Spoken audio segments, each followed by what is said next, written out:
Gagawa kami ng kapatid ko ng sliding door, pero yari sa tubular. Bali magiging pangalawang pintuan to dun sa likod ng bahay niya. Kasi yung pintuan niya dun gawa sa salamin. Kaya agaran ko ng sinetap ang tubular na galing sa katawan ni Payne.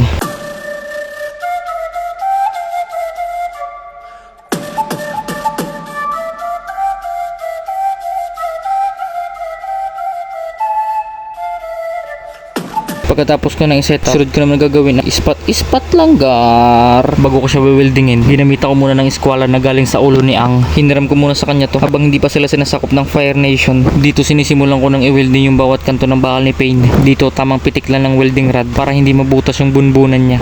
Handa ako na weldingin lahat ng bakal sa inyo. Handa na mamula mata para lang matapos to. Dito tapos na weldingin ang lahatan. Hindi pala iskwalado. Aray ko, yara na naman tayo kay Foreman dito. Sabi ni Por okay lang daw. Pinakita ko ba naman ang kaliskis ng bangus na hinang. Ito nga pala yung una namin ginawa. Grill ng bintana. Hindi ko na nabidyohan yung paggawa kasi nawala sa isip ko. Dito pala naman ilalagay yung sliding para walang makapasok na masamang elemento. Pagkatapos ko i-full weld yung pinaka-frame niya. Dito ginagrinder ko naman yung pagdadaanan ng gulong na sliding door. Ano yan, boy? Wala kang salamin sa mata, boy. Matalsikan ka niyan. Pagtapos kong putulin, nilapat ko na agad dito sa bakal ni Payne para wala ng kawala. At ito nga pala si Foreman. Por, pausok ka naman. Dito nga pala tinulungan ako ni Foreman Jepoy kasi ayaw lumapat ang chakra ni Payne sa nakasenin mood na si Naruto.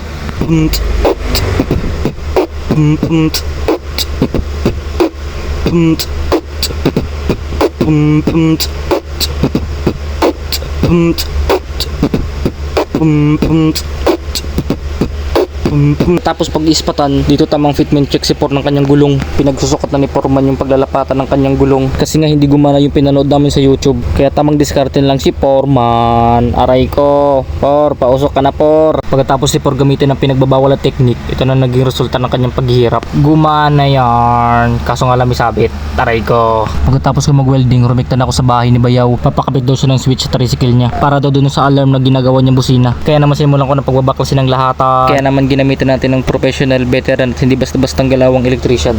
Hindi ko maintindihan kung bakit ang dami ng papalitan.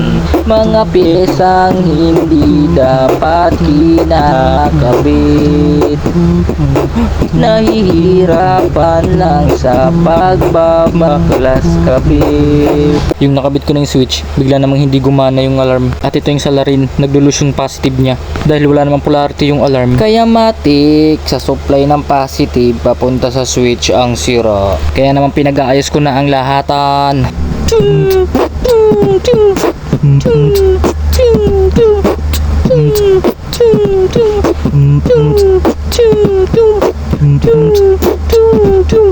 Pagkatapos ko na ikabit ang lahatan, sound check naman tayo.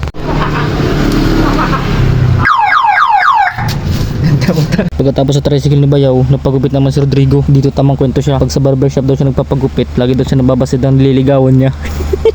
Ang pogi, parang gusto ko siyang bigyan ng kapirasong montage.